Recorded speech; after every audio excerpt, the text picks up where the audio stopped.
darlings, today I want to talk about how I feel like a fraud when it comes to polyamory. So I've been talking about polyamory stuff for quite a while, and this sense came up not that long ago, and I was thinking, just talk about it, just put it out there, don't hold it in and feel weird about it, just share. So when it actually comes to practical knowledge about polyamory, I do feel decently confident. It's something I've researched for well over half a decade. I was in a polyamorous relationship before the one I'm in now, so it's something I've been practicing for a while. And then I also do a lot of research about relationships in general, and then self-care and self-development, which are huge for supporting any kind of relationship. But there's been this part of me that has been longing for a monogamous relationship, and that makes me feel really weird because part of me does really enjoy the relationship I'm in, and it wants this big, beautiful poly life where I can really tackle a lot of the self-doubt I have and have a lot of compersion for my partners. But the part of me that really wants monogamy, I've been trying to figure that out, trying to figure out, well, why does part of me want that? And I don't know if I've talked about this before, but I think I will have this thought that in monogamy it feels more secure. You have more of an idea of what to expect because it's just the two of you. Whereas in polyamory, there's often more than two, and things are going to fluctuate more.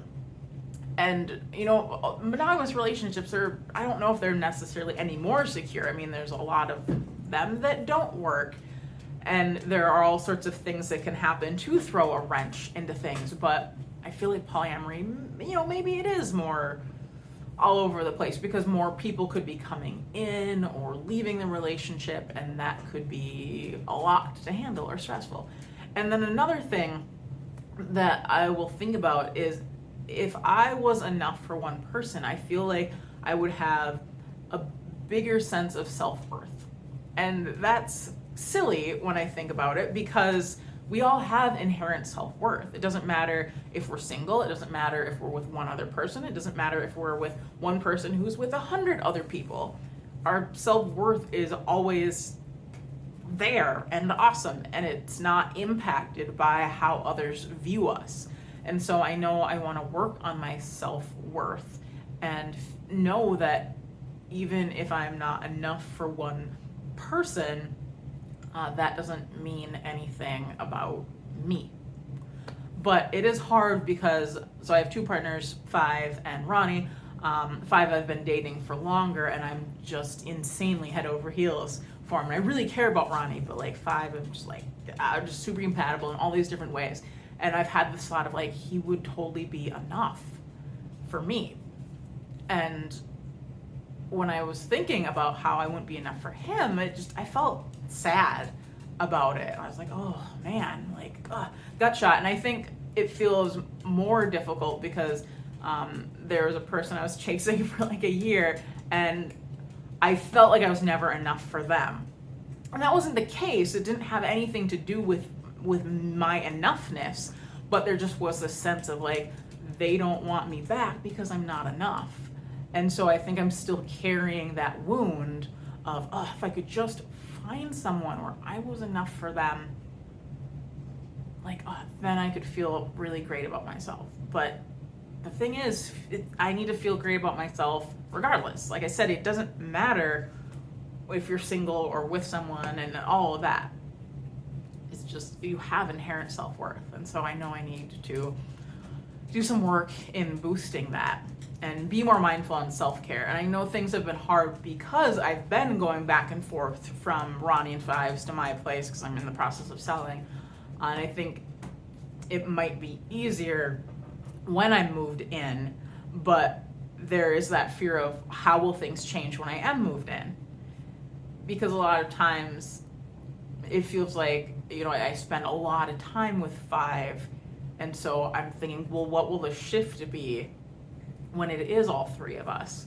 And just, I feel weird for having a difference in how I feel about them too, which, that's just natural. You're going to be more compatible with people in certain ways. And like with Ronnie, it's super easy to talk with her, and it's like amazing to have someone with feminine energy, and to, I don't know, like we have certain things that are really awesome that I don't have with 5. And so I'm trying to remember, like, there are all these beautiful benefits to polyamory, but yeah, there's still that part that just wants that monogamous relationship. And it's just interesting to me to try to figure out. And then there's a primal side of me that's kind of a possessive bag of dicks. Like, it's not,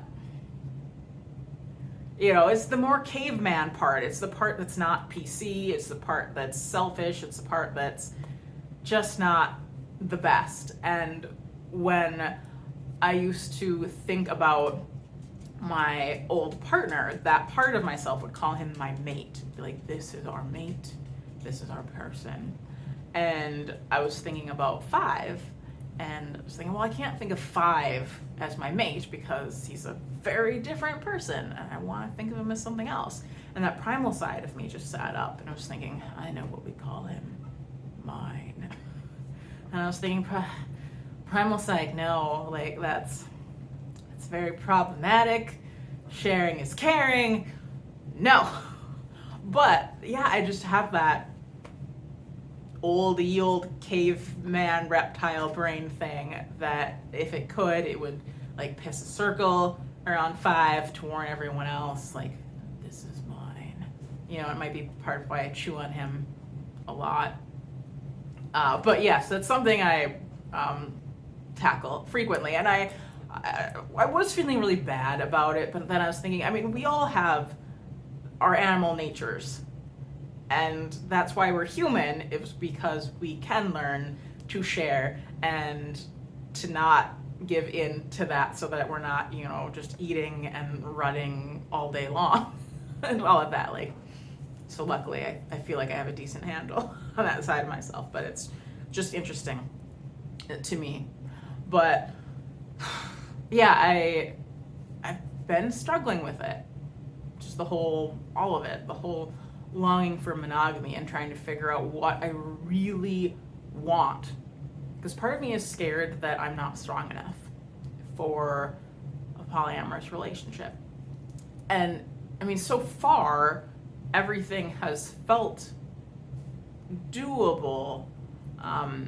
The most pain I felt was actually when I was with my ex-partner, and he was like, oh, you're enough for me, you're enough for me, you're enough for me, like, oh, you're amazing. And then suddenly was like, oh, actually, no, I want this other person. And I struggled with that really hard. Like, it felt super painful. And I haven't felt that level of pain in this relationship. But I do feel guilty because at one point, my partner 5 had said, I'm good with just, you know, for now, like, just dating you and Ronnie and not looking for anything else. Like, if anyone else in our polycule wants to date other people, like, super cool. But, you know, I'm for now, I'm good. Like, maybe in the future, somebody will kind of come on in and we'll see. But I felt such relief at that because the thought of him dating other people, like searching for other people, felt painful. And, you know, and Ronnie has a partner, and I'm just like, oh, that's like fine. Like, I don't have that possessiveness towards her. Like, I very much do have the compersion. I'm like, oh, awesome. Like, get it, girl. Like, have fun. But yeah, with 5, there's that. It's different. And I don't like it. And I'm trying to have that compassion towards myself, because part of me is really frustrated that I still want something monogamous at times. And it feels weak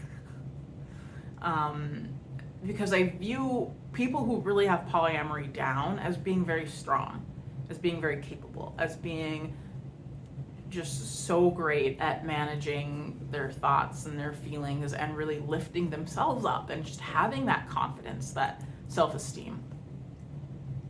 And it frustrates me that I'm not there yet. But at the same time, our culture very much grooms us to want monogamous relationships, and it kind of encourages jealousy at times. And even in books that I've read, I read a lot of romance, and one of the tropes is like a possessive, jealous partner. So there can be part of us that will feel loved if somebody is jealous, which isn't healthy, but there still is that part of me that would not mind if I was a little jealous, if I was like in any sort of situation, which it's not good. It's like toxic. It's weird. So yeah, like I said, just trying to have compassion for myself, because a lot of things I'm feeling are just, they're normal and they're part of our culture. And being polyamorous, I feel like, is kind of countercultural. It's really opening yourself up into a new way of looking at things. And so I want to be better at looking at things that way, but I'm feeling really, really stuck too. And I'm trying to figure out how much of that is me being afraid, or how much of it is me actually wanting that. And it's so confusing and scary, because I'm really trying to ask myself that and really figure it out before anything bad happens, because I am really worried that I'll get super, super into things with Five and Ronnie and then just be like, nope, I'm not strong enough to do this. And then to just cause like upheaval or ruin things for them. So yeah, it's been hard and it's been weird, because I want both. And I don't know why. But I will keep you updated. I just wanted to share this in case people are feeling similarly. I didn't want to hold it in. I didn't want to feel like a fraud. I didn't want to feel like I tried to be very open about my fears and insecurities and stuff, but I wanted to get this out there as well. So if you're feeling the same way, you're not alone. And if you've conquered these feelings, you're amazing. And yeah, I'm done. Okay, bye.